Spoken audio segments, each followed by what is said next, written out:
Okay, hello everybody, bonjour, coucou, salut, quoi de neuf?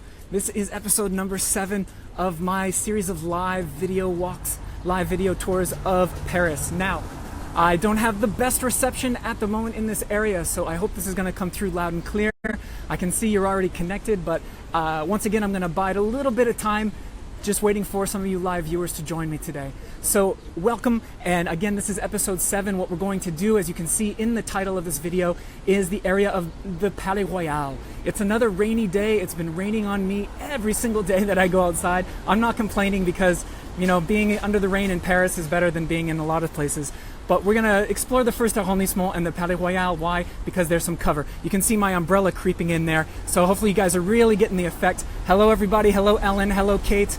Now, what we're looking at here to get things officially started, there are about 100 of you here. Welcome, episode 7. We're seeing the Palais Royal today and the neighborhood around it. Again, my name's Corey Fry. I'm a tour guide here in Paris, and I have this series of live walking tours to put you on the streets when you can't physically be here. So what are we looking at here? We're in the first arrondissement. If you look up at number 163 Rue Saint-Honoré, which is where I'm standing now, there's a beautiful little bust, a sculpted bust sticking out of the wall here that everybody walks under. In the 15th century, there was a teenage French girl, 13 years old, called Joan, and she lived in a town called Arques. And she was in a chapel alone one day, and she sensed a beam of light flying across her right shoulder, and she heard the voices of 2 angels speaking to her, and they said, "Joan, you must vanquish the English army. You must be sent like an angel from heaven to lead France into military victory." She convinced the king of France at the time to allow her to do so, and she racked up many surprising victories. So why is she here at number 163 of the Rue Saint-Honoré in the first arrondissement? Well, in 1429, Paris had been invaded by the English, and it was actually being overrun by them. And right at this spot, Joan of Arc besieged Paris, attacked Paris, because it was owned by the English at that time.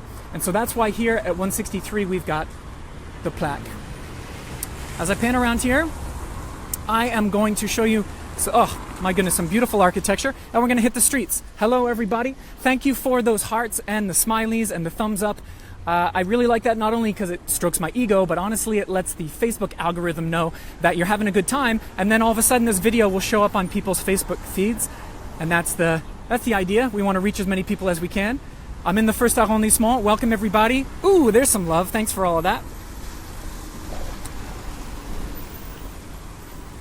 I'm going to show you my mug in a minute to say hello, but I want to show you here, we're looking down the Boulevard de l'Opéra, once that bus gets out of the way.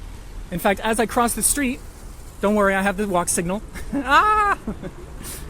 You can see down at the end of that boulevard the beautiful opera, the Opéra Garnier. I won't tell you too much about it today. One day I'll take you closer. But that opera house is where the legend of the Phantom of the Opera began. It was designed to line up perfectly down the end of the boulevard because beyond that scaffolding we have the Louvre.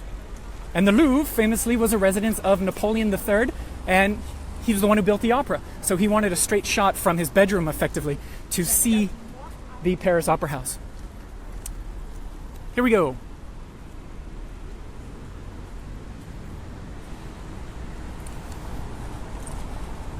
Hello everybody, welcome, welcome, welcome. Good morning or good evening or wherever you're from. Let me say hello to you. Hi. It's good to see you all. I'm so excited. We're going to have a great time today. We're at the Palais Royal. I'm actually walking under some of the arcades near the Palais Royal. It's a rainy day. It rains all the time lately. And so I always have to find these plan B itineraries for you. And I hope you enjoy this one. I'm actually standing underneath the arches or the arcades of the Comedie Francaise, which is a famous old theater that has links to Molière, the great playwright. His troupe used to perform here at the theater. But what I want to show you is in front of me here. We're going to close in on a very interesting metro entrance, you know, the train that runs underneath Paris, because not all metro entrances are created equal. In the year 2000, this one was installed as one of a kind. An artist called Otoniel, if I'm pronouncing that right. And what he did was, it was the year 2000, the centennial, the 100-year anniversary of the Paris Metro, which was installed in 1900. And what he did was he took glass, hand-blown glass, and he created something that he called le kiosque des noctambules. And noctambule is kind of a French word that you could translate into night owl. So it's the kiosk of the night owls. I'll give you a nice slow pan around. Hello Carol, hello Renee, welcome, welcome, welcome. What's remarkable about this metro entrance is not only quite interesting, you have the cool colored glass beads that represent nighttime and the warmer ones that represent daytime. Now this isn't any old random glass. Let me tell you, this is glass from Venice known as Murano glass. And if any of you have gone to Venice, you can find Murano glass on sale. It's for sale rather, and it's quite expensive to be honest. So this is perhaps one of the most valuable metro entrances that you'll ever find. Again, we're in the first arrondissement. Technically this area is called Place Colette if you want to find it. And the backdrop is the lovely Comedie Francaise, the centrally located theater. Thank you for all those hearts. Hello, Donna. Hello, Ellen. La da da da. Hope my connection's good enough for you guys today. It's an overcast day, so hope you're enjoying it. It's nice to see you. I want to tell you again, if you don't know who I am already, if you're new to this series, my name's Corey Fry, aka a French fry in Paris. I put a lot of links in the description of this video, so you can actually click on that either right now or afterward. And I'm a full-time tour guide and blogger and photographer. So I have started this brand new series that is, I think, one of a kind. I think we're the only ones doing this right now. The copycats are on their way. Be wary. They are definitely coming. They might already be here, but we were the originals, and hopefully we can be the best. I'm at the Palais Royal, and I'm going to flip this. Oh, sorry. Technical difficulties.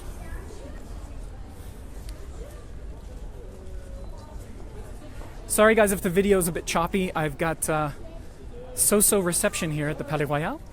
Hi Jill.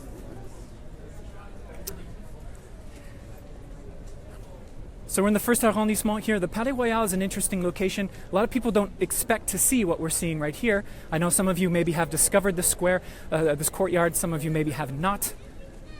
The Palais Royal, in a nutshell, in 1630 it was completed for Cardinal Richelieu. He was the bad guy in the Three Musketeers stories. And Cardinal Richelieu built this place for himself just next to the Louvre, which isn't far away.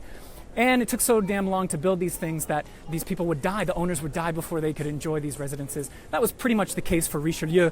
After he died, a series of royal residents moved in, including famously Louis XIV. So the Palais Cardinal became the Palais Royal. Now what's going on here? In 1986, you had a French artist called Daniel Buren, and he installed les colonnes de Buren, the Buren columns, and it was an art installation. So he comes here and he decides, well, what am I going to do here? I'm not quite sure. I'm going to just kind of read the scene and see how I'm inspired.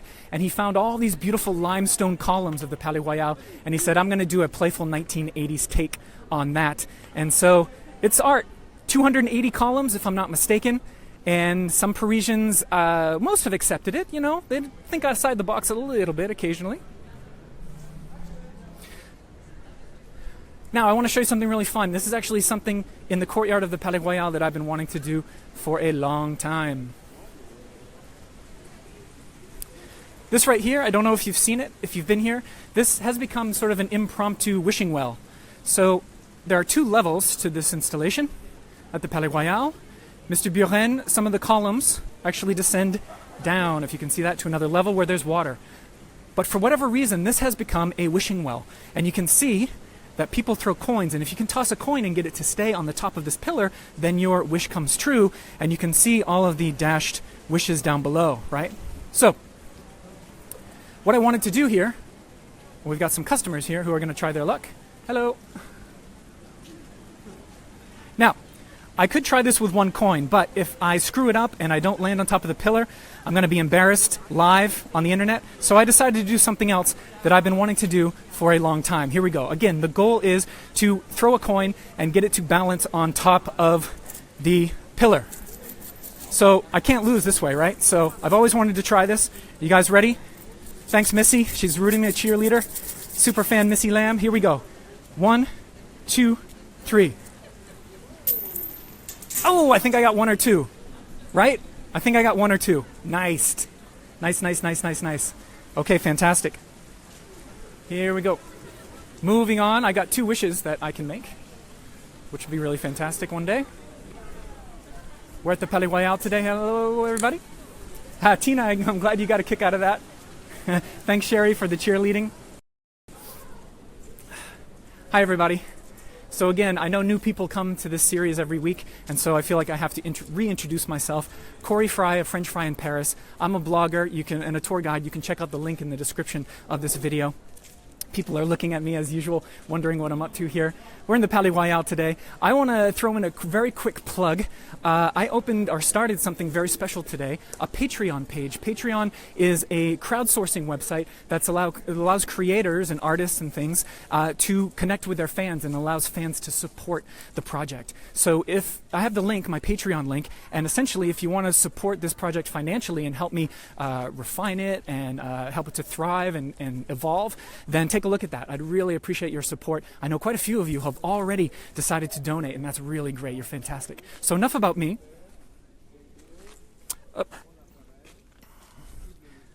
My fingers, extra chubby fingers today. We're at the Palais Royal. Yeah, keep those hearts and those thumbs up flying, people. Thanks, Jennifer. Thanks, Christine. Would love for you to check out my Patreon site. Those donations to Patreon, by the way, will only help me spend more time and pay more attention to this project to give you a lot of great content. You've got all kinds of rewards on there that I'm going to give you in exchange for your generosity. Now, the Palais Royal, let me give you some fun facts about this place. First of all, it's not in bloom, obviously, but it's actually quite useful on a rainy day like this because we're going to go under those arcades in a minute. I know some of you are real big fans of the Palais Royal. I know some of you probably have some great memories, and hopefully I'm helping you connect to those. So what happened is at 1780, it's on the eve of the French Revolution, and there's a duke residing in this Palais Royal, the Duc d'Orléans. Long story short, after a life of women and gambling and drugs, he decides to become a landlord, and he builds these beautiful arcades with 145 shops. And what happened was the Palais Royal devolved into an absolute Las Vegas of Europe. Fireworks shot up in the middle of the garden every night. The police of Paris weren't allowed in because it was privately owned by the Duke at the time, the cousin of the king. So it was all levels of debauchery going on here at the Palais Royal. And before we go under the arcades here, I just want to point out the trees. What they did was they have the stone arcades. I love this view. The stone arcades here on the right and the sort of natural arcade on the left. So you can see in the summer when the leaves are in bloom here, it actually creates a natural canopy of the branches in sort of relation and parallel to the stone one. And you know, the French style of gardening is so OCD and so precise that they lined up every tree with one of the columns of the Palais Royal, if you see what I mean. And in fact, that precision carries on to the very end. So let's go in the arcades to give you a feel for that. Now, I want to give a great shout out to one of my favorite viewers. There's some kind of photo shoot going on there. As I show you these arcades, I got to say hello to a very special viewer. His name is Matthew Morris. Hello, Matthew Morris. I want to say hello to you as we walk down the arcades. Let me tell you about Matthew. He's 14 years old, and his mom tells me that he watches these videos religiously with a map of Paris, and it's a bit of a geography and a history lesson for him. So I love having a 14-year-old fan. That's great, Matthew. I'm devoting this video to you, buddy. Thanks so much for your support. You're awesome. Everybody in the comments, give Matthew a little bit of love. Say hello to him.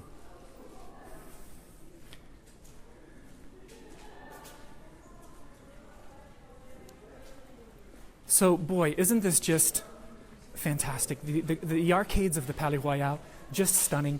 And we've got shops all along. In 1780, again, the Las Vegas of Europe. This is where it all went down. This is where you would come to meet ladies of the night. We'll keep it G-rated for Matthew. Ladies of the night and casinos and billiard halls and pawn shops. Nowadays, it's not quite as dingy. It's actually, we've got some very high-class shops. I know some of you prefer a little bit of what the French call window licking. They don't say window shopping in French. They say window licking. Look at that those beautiful perspectives. Here we go.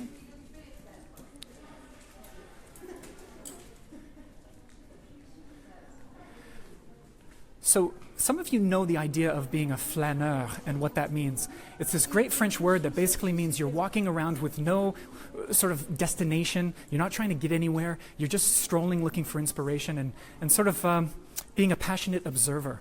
And that's really what these arcades at the Palais Royal are great for. As I pan around here a little bit, nice and slow for you, I want to show you some of the mosaics here. We just don't do this anymore with those beautiful hand-laid mosaics that just seem to last forever. I'll give you a nice low sort of sweep here. I mean, look at that view. I think we should just pause here for a bit of Paris meditation. How good is that? Oh, it's so great. I'm so psyched to have you guys here. I'm so psyched to have you supporting me. They would actually embed the numbers of the address numbers directly in the mosaics. I mean, talk about class. Missy's saying she just licked one of those handbags. Nice. Did you literally lick the screen, Missy? Because if you could send us all a snapshot of that, that would be great.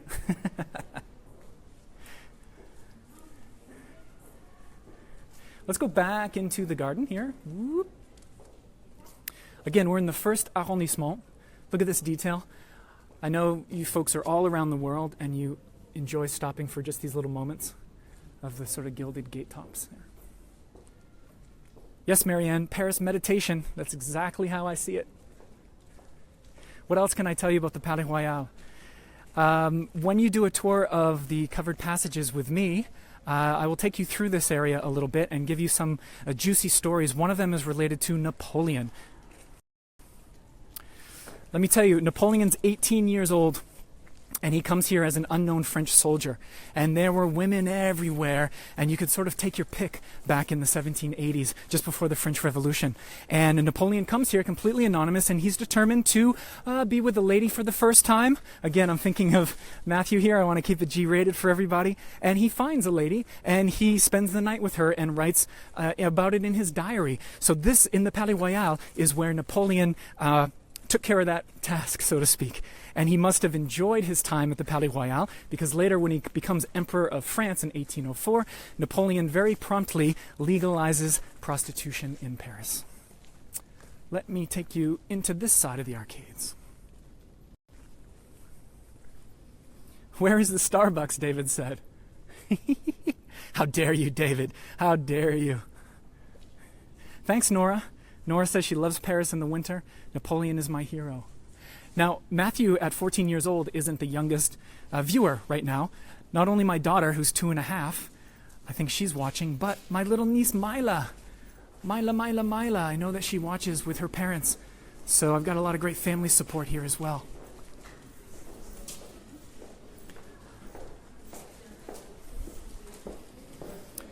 If you're enjoying this video, go ahead and tag one of your friends in the comments or share it to your own page. Obviously, sharing is the name of the game, and it really helps me get the word out.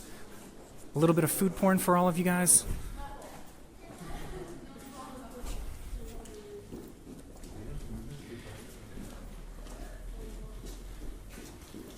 This is a bakery called Muscade. Oop, I just hit the glass there. So all sorts of temptations. Boy, speaking of Paris meditation, look at that. A little bit of bakery meditation. All the little busy bees hard at work there. So the Palais Royal is fantastic for being a flaneur. Let's see how we're doing on time here. 18 minutes. We still got some time. I can still show you some stuff. Hope everyone's enjoying this walk. Again, if you don't know who I am, I'm Corey Fry, a French fry in Paris. Got this live series of video walks that I do, these video tours every Saturday, more or less. And you can support me in all various ways. There are a bunch of links in the description, including my new Patreon page, where you can donate to help support the cause and allow me to continue this. And my blog is there, my Instagram, and you can book a tour with me, of course. If you're coming to Paris, let's book a tour. That's what I do. That's my day job.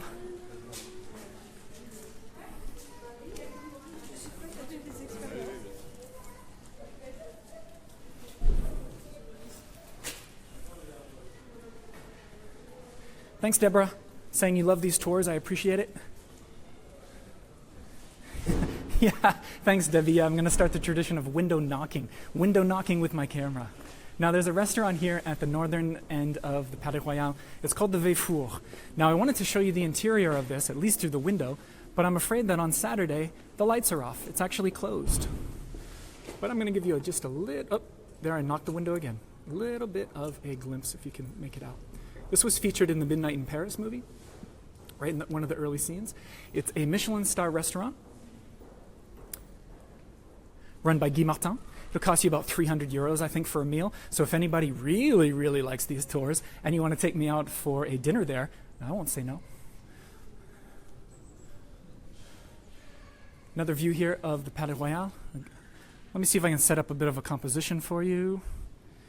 There we go, just a moment to pause. That's really what being a flaneur is about. That's really what being in Paris is about, stopping to smell the roses, as it were.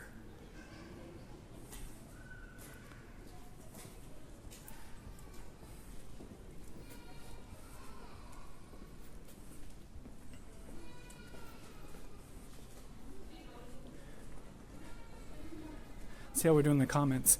One of your favorite movies? Oh, it's one of my favorite movies too. Midnight in Paris is fantastic.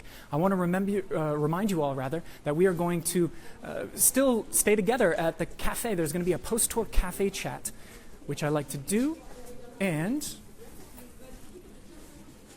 we'll do that after this broadcast. If you look up right here, right in the center, we've got a plaque that reminds us that a French writer called Colette resided here upstairs. Now, Colette wrote a novel called Gigi, and they were going to make a Broadway play out of that, and they needed an actress to play the main character of Gigi. And so Colette searched and searched all through Paris, couldn't find the right actress. She's in the south of France in a hotel lobby, and all of a sudden sees an unknown girl, and it's Audrey Hepburn. So she says, "That's my Gigi." So Colette gets credit for plucking Audrey Hepburn more or less out of obscurity and putting her on the stage in Broadway, for Gigi. Let me show you a little bit of this. We've got some lovely shops here. Aren't these lovely and dainty? These are music boxes. The French still love a good music box. This again is at the northern end of the Palais Royal. So if you're in the mood for something like that, only about 4,000 euro is what I can see. And then over on this side, lovely little passageway we've got here. This is new. This used to be a toy store, and I guess I couldn't afford their rent, because now look what we've got. Beautiful. Boy, wouldn't I love to take one of those home with me. Now, in Paris, you're always surrounded by so many masterpieces. It's fantastic.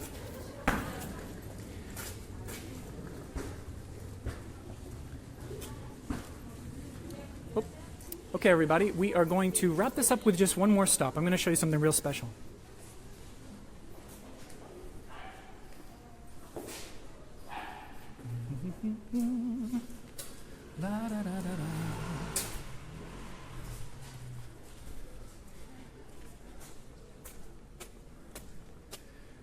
We're leaving the Palais Royal on the northern end. We're still in the first arrondissement, technically, and we're going to finish up with one last space. Some of you who know this area might know where I'm taking you on this rainy Saturday.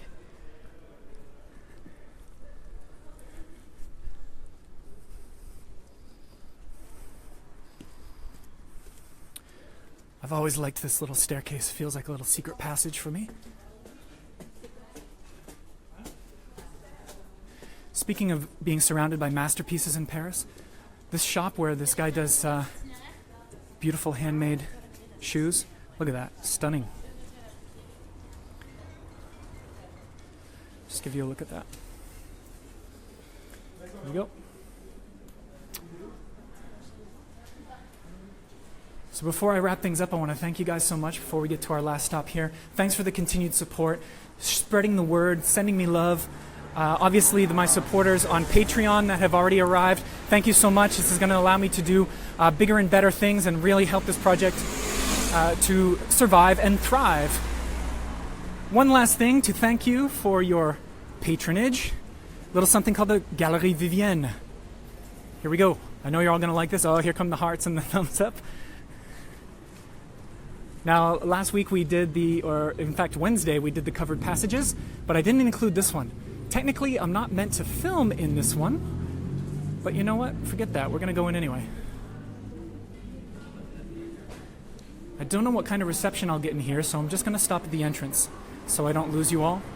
We're actually going to finish here, and you see the cafe here under the skylight of the Galerie Vivienne is where I'm hopefully going to have a chat with you. I think I'm going to set up my post-tour cafe chat. I can see you guys are digging this, so we're going to stay here for a couple more minutes.